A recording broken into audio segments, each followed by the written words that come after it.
नमस्कार दोस्तों, बहुत बहुत स्वागत है एक और नए वीडियो में। दोस्तों आज का वीडियो बहुत ही ज़्यादा इंटरेस्टिंग है। आज मैं फिर से बहुत लंबे समय के बाद एक केस स्टडी लेकर आ गया हूँ आप लोगों के सामने, जहाँ पर इतना सुंदर रिजल्ट आया है, इतना सुंदर और इतना नेचुरल रिजल्ट आया है। फुल लाइट में एक एक बाल हटाकर आपको रिजल्ट दिखाने वाला हूँ, इसलिए इस वीडियो को शुरू से एंड तक ज़रूर देखिएगा, क्योंकि बहुत ही ज़्यादा इंटरेस्टिंग वीडियो होने वाला है। आप लोगों में से जो लोग भी हेयर ट्रांसप्लांटेशन कराने का सोच रहे हो, आप लोगों को बहुत ज़्यादा हेल्प मिलेगा इस वीडियो से, इसलिए शुरू से लेकर एंड तक इस वीडियो को देखिएगा, बिल्कुल भी बीच में स्किप बिल्कुल मत कीजिएगा। आइए देख लेते हैं हमारे आज के कैंडिडेट, हमारे आज के सब्सक्राइबर मित्र जो हैं उनका। आप देख सकते हैं हेयरलाइन थोड़ा सा रिसीड हुआ है और क्राउन एरिया खाली है। लेकिन इस टाइप के केसेस में लोग बोल सकते हैं कि भाई ये तो बहुत छोटे ग्रेड का केस है, लेकिन एक्चुअल में ये छोटे ग्रेड का केस नहीं है, क्योंकि आप देख सकते हैं मिडिल पोर्शन में जो है ना इनका पार्शियल थिनिंग है, मिनिचराइजेशन शुरू हो चुका है, बाल पतले हो चुके हैं। मीन्स इनका एनाजन फेस का टाइम पीरियड कमज़ोर पड़ता जा रहा है और आज नहीं तो कल ये बाल झड़ जाएंगे। तो इनके केस में जो है करीब 4000 ग्राफ्ट्स की जो है प्लानिंग की गई। जी हाँ, 4000 ग्राफ्ट्स की प्लानिंग। अब आप लोगों में से कुछ लोग बोल सकते हैं जो कि थोड़ा सा पैसे को बहुत जोड़ जाड़ गया, बहुत ही पैसों को लेकर टेंस्ड रहते हैं। मैं देखता हूँ ज़्यादातर लोग जो मुझे मेरे व्हाट्सएप में पूछते हैं कि भाई ग्राफ्ट की चीटिंग, ज़्यादातर लोग ग्राफ्ट की चीटिंग पे बहुत ही प्रेशराइज होते हैं और टेंस्ड होते हैं, जबकि सिर्फ ग्राफ्ट की चीटिंग जो है ना वो चीटिंग नहीं होती है। लोगों को और भी कई तरीके से बेवकूफ़ बनाया जाता है, लेकिन लोग एक कहीं ना कहीं ब्रेन वॉश्ड हैं ग्राफ्ट की चीटिंग को लेकर, क्योंकि ग्राफ्ट कम ज़्यादा होंगे तो उसका पैसा कम ज़्यादा लगेगा, तो लोग पैसे को लेकर बहुत वरी होते हैं। तो इस केस में भी आप लोग देख सकते हैं कि हेयरलाइन थोड़ा सा रिसीड हुआ है, क्राउन खाली हुआ है, इसमें 4000 ग्राफ्ट्स। हो सकता है कई सारे सब्सक्राइबर मित्र जो हैं ये बोलें कि भाई आपने इतने ज़्यादा ग्राफ्ट्स क्यों लगाए गए हैं, ठीक है, क्योंकि बीच में तो लगाने की ज़रूरत ही नहीं है। तो मैं आपको बता देना चाहूँगा कि जैसे कि हेयर फॉल अगर स्टेबल हो, दोनों तरीके से इनका हेयर ट्रांसप्लांट किया जा सकता था। सिर्फ हेयरलाइन करा लो और क्राउन करा लो, ठीक है, वो भी हेयर ट्रांसप्लांट अच्छा ही होता है इनका, लेकिन बीच का एरिया ऑलरेडी थिनिंग चालू हो गया है। नॉर्मली कोई भी अच्छा क्लिनिक, हेयर ट्रांसप्लांट क्लिनिक है, वो इस तरीके से आपके हेयर ट्रांसप्लांट को प्लानिंग करता है कि वो फ्यूचर के हिसाब से आपकी अगर एज ठीक ठाक हो गई है, हेयर फॉल स्टेबल है, तो इस टाइप के केसेस में जो है आपका पूरा एरिया कवर किया जा सकता है। तो इसीलिए इनको जो है फुल 4000 ग्राफ्ट्स की जो है प्लानिंग बताई गई है। अब आप लोगों के मन में सवाल उठ सकता है कि भाई तेरे भी तो 4000, 4500, 5000 के आसपास ग्राफ्ट लगे हैं और इस भाई का जो है एग्जिस्टिंग हेयर्स हैं, तो क्या एग्जिस्टिंग हेयर्स जो हैं वो डैमेज नहीं होंगे और रिजल्ट में क्या फ़र्क आएगा? मीन्स जिनके एग्जिस्टिंग हेयर्स होते हैं और जैसे मेरे जैसे बंदों के रिजल्ट में क्या फ़र्क आएगा, जिनका सर पूरा साफ़ हो चुका है, चिकना हो चुका है? डेफिनेटली फ़र्क आएगा, बिल्कुल। मेरे स्कैल्प में जो है डेंसिटी कम दिखती है, लेकिन इस टाइप के केसेस में डेंसिटी बहुत ही सुंदर दिखेगा, पूरा सर बालों से भर जाएगा। जो मनचाहा रिजल्ट आप चाहते हो ना, वैसा रिजल्ट मिल सकता है इस टाइप के केसेस में। क्या एग्जिस्टिंग हेयर्स इस टाइप के केसेस में डैमेज होते हैं? मिडिल पोर्शन में जो आप देख सकते हैं कि एग्जिस्टिंग हेयर्स जो हैं, यस ऑफकोर्स डैमेज होते हैं, बट उनकी संख्या बहुत कम होती है, 20-30 के आसपास। इतने बड़े सेशन में भी 20-30-40 मैक्सिमम 50 बाल के आसपास जो है डैमेज हो सकते हैं। इसको बेनिफिट ऑफ डाउट देखिए मान के चलो कि हो सकते हैं डैमेज, ठीक है।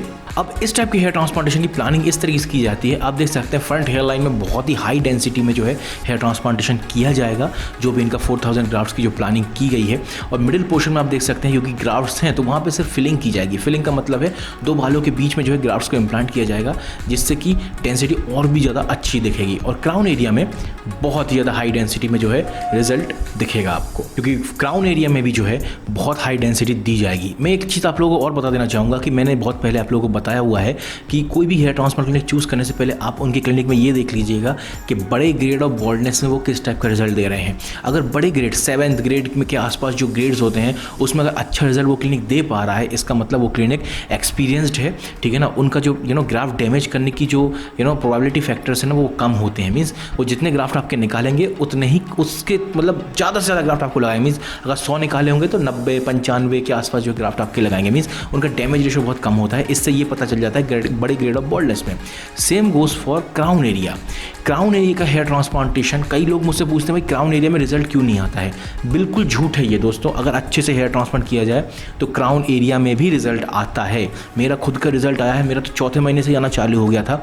हालांकि क्राउन एरिया में रिजल्ट जो है लेट आता है। ऑफकोर्स बॉडी रिस्पॉन्स भी एक फैक्टर रहता है, क्योंकि ये हमारा हिस्सा जो है क्राउन का ये थोड़ा सा शरीर के सबसे ऊपरी हिस्से में है, तो ब्लड सर्कुलेशन कम होता है, तो रिजल्ट आने में पर्सन टू पर्सन वेरी करता है। कई लोग आते भी नहीं हैं, लेकिन अगर अच्छे से किया जाए तो बहुत स्ट्रॉन्ग चांसेस हैं कि क्राउन एरिया में भी रिजल्ट अच्छा आएगा। तो इनका देख सकते हैं क्राउन एरिया में बहुत हाई डेंसिटी दी जाने वाली है, क्योंकि इनके क्राउन एरिया में ऑलरेडी बॉल्डनेस आ चुका है। फाइनली इनका सर्जरी आप देख सकते हैं कि प्रॉपर तरीके से फुल हेड जो है कवर किया गया है, पूरे टेम्पोरल एरिया को रीबिल्ड किया गया है सुंदर तरीके से। क्राउन एरिया में भी शानदार डेंसिटी दी गई है।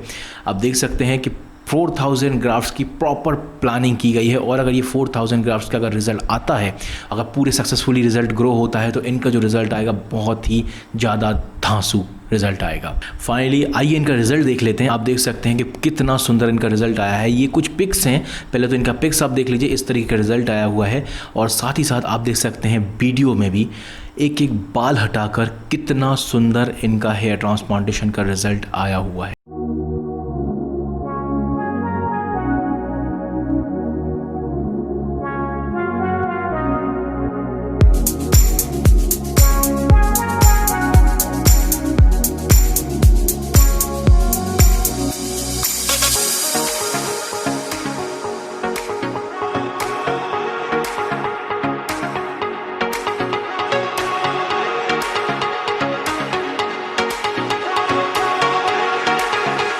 जैसा कि मैंने आप लोगों को बोला कि क्राउन एरिया का रिजल्ट बहुत मैटर करता है, तो आप लोगों को दिखा दूं मैं इनके क्राउन एरिया में जो सर्जरी हुई थी उसका रिजल्ट ये है।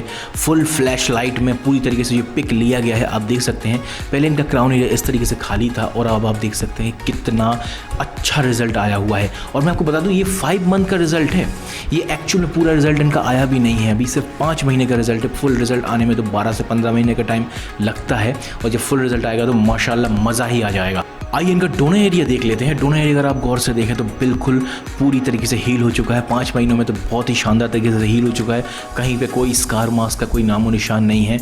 और डोनर एरिया 4000 ग्राफ्ट्स निकलने के बाद भी इतना अच्छा डोनर एरिया है कि एक आध सर्जरी ये फ्यूचर में और भी ले सकते हैं।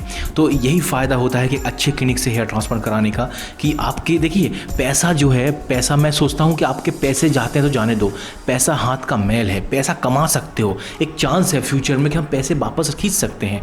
ज़्यादा से ज़्यादा इंसान कितना लूटेगा यार, 10-20 हज़ार रुपये ही लूटेगा, 30,000 रुपये लूटेगा, 50,000 रुपये लूटेगा, वो हम फ्यूचर में कमा सकते हैं। लेकिन जो आपके ग्राफ्ट्स रहते हैं वो जीवन में कभी भी दूसरी बार नहीं आ सकते। इसीलिए सस्ते के चक्कर में, घर के पास क्लिनिक है इस चक्कर में जो है गलत क्लिनिक से हेयर ट्रांसप्लांटेशन मत कराओ। मैं आपके हाथ जोड़ता हूँ। कई सारे clinic hit and trial method वाले खुलते जा रहे हैं आपके घर के आसपास, जो कि सिर्फ और सिर्फ जो है पैसे कमाने के लिए बैठे हुए हैं। वो आपको दिखता है ऐसा कि भाई हेयर ट्रांसप्लांट करा लूँगा, 1 रुपये लोन में हेयर ट्रांसप्लांट हो जाएगा। कई सारे तो ये बिज़नेस बन चुका है। घर के आसपास आपको कोई ना कोई क्लिनिक मिल जाएगा। अभी जितना कम मिल रहा है अगले 2-4 महीने हो सकता है और ज़्यादा मिले, उसके 1 साल बाद और ज़्यादा मिलना चालू हो जाएगा। लेकिन आपको ये सोचना है कि भाई थोड़ा जर्नी कर लो, अगर कर सकते हो। जहाँ पर एक्चुअल में प्रोफेशनली हेयर ट्रांसप्लांट हो रहे हैं वहाँ से हेयर ट्रांसप्लांट कराओ, क्योंकि ग्राफ्ट एक बार ख़राब, जहाँ से अच्छी जगह से भी कराओगे ना तो भी एक चांसेस होता है आपके हेयर ट्रांसप्लांटेशन का फेल होने का। लेकिन वो चांसेस बहुत कम होते। क्यों? क्योंकि उस क्लिनिक से हज़ारों लोगों ने हेयर ट्रांसप्लांट कराया है, तो उनका जब सक्सेसफुल हुआ है तो उस प्रक्रिया को अगर आपके ऊपर भी अप्लाई किया जाए तो चांसेस हैं कि आपका भी सक्सेसफुल होगा। तो जब अच्छे से अच्छे क्लिनिक में भी ये चांस है कि आपका वहाँ से भी हेयर ट्रांसप्लांट फेल हो सकता है, फिर क्यों कॉम्प्रोमाइज़ कर रहे हो थोड़ा सा जर्नी करने में? थोड़ा सा पैसा, पैसा 5-10 हज़ार रुपये का फ़र्क आता है। जहाँ से भी आप सस्ता सोच के जहाँ से भी हेयर ट्रांसप्लांट करा रहे हो या घर के पास सोच के हेयर ट्रांसप्लांट करा रहे हो, उसमें और एक अच्छे क्लिनिक में से 5-10 हज़ार रुपये का ही फ़र्क आपका एक्स्ट्रा आएगा, लेकिन एक सिक्योरिटी आपको मिलेगी उसमें। ठीक है। और दूसरी चीज़ जो है, इन्होंने कहाँ से हेयर ट्रांसप्लांटेशन कराया वो जानने के लिए आप इस नंबर पे कॉल या व्हाट्सअप कर सकते हैं। इस क्लिनिक से ही मैंने अपना हेयर ट्रांसप्लांट कराया। कई लोगों को ये डाउट होता है कि भाई मैं जो है जहाँ से मैंने हेयर ट्रांसप्लांट कराया क्या ये सारी सर्जरीज़ वहीं की हैं? जी हाँ, ये सारी की सारी सर्जरीज़ वहीं की हेयर ट्रांसप्लांटेशन की है। 99.99% सर्जरी जितनी की स्टडीज़ मेरे चैनल पर डले हुए हैं वो सारे उसी क्लिनिक के हैं। सवाल ये उठता है कि मैं क्लिनिक का नाम वगैरह क्यों नहीं बताता हूँ। उसका कारण ये है कि लिमिटेड लोग जो हैं हेयर ट्रांसप्लांटेशन का इंटरेस्ट रखते हैं, और सारे लोग जो हैं सर्जरीज़ वगैरह देखना पसंद करते हैं बेसिकली यूट्यूब पे। तो मैं ये नहीं चाहता हूँ कि कोई क्लिनिक को प्रमोशन करूँ, ठीक है, इसलिए मैं क्लिनिक का नाम बार बार नहीं बताता हूँ, ठीक है। लेकिन अगर आप लोग जानना चाहते हैं कि इन्होंने कहाँ से हेयर ट्रांसप्लांट कराया, मैंने कहाँ से हेयर ट्रांसप्लांट करा, आप इस नंबर कॉल या व्हाट्सअप कर सकते हो। आपको पूरी तरीके से फुल डिटेल में जो है अपने बारे में जो भी गाइडेंस चाहिए वो आपको मिल जाएगा, ठीक है, बिना किसी भी तरीके के फ्रॉड के। ये एश्योरिटी बॉडी मैं अब दे सकता हूँ इतने सारे हेयर ट्रांसप्लांटेशन सर्जरीज़ के बाद। अब आप लोगों में से कई लोग मुझसे ये पूछते हो कि भाई मुझे इस क्लिनिक का बता, मेरे घर के पास है, ये क्लिनिक जो है अच्छा है कि नहीं। देखो मैं वही क्लिनिक रिकमेंड कर सकता हूँ जहाँ से मैंने खुद हेयर ट्रांसप्लांट कराया है, ठीक है ना। और लॉजिकली वही सही तरीका है, ठीक है ना, क्योंकि जिस प्रोसेस से मैं खुद गुजरा हूँ, जिस क्लिनिक के अंदर जाकर देखकर सब कुछ देख कर आया हूँ, वही मैं सिक्योर तरीके से आपको कंफर्म तरीके से बता सकता हूँ कि भाई बढ़िया क्लिनिक है, करा लो, ठीक है। अब मैं अगर कोई दूसरा क्लिनिक आपको रेकमेंड करने जाऊँ तो मुझे पहले उस क्लिनिक में जाना पड़ेगा। सब कुछ देखने के बाद भी क्या मैं वहाँ से हेयर ट्रांसप्लांट करा रहा हूँ? नहीं।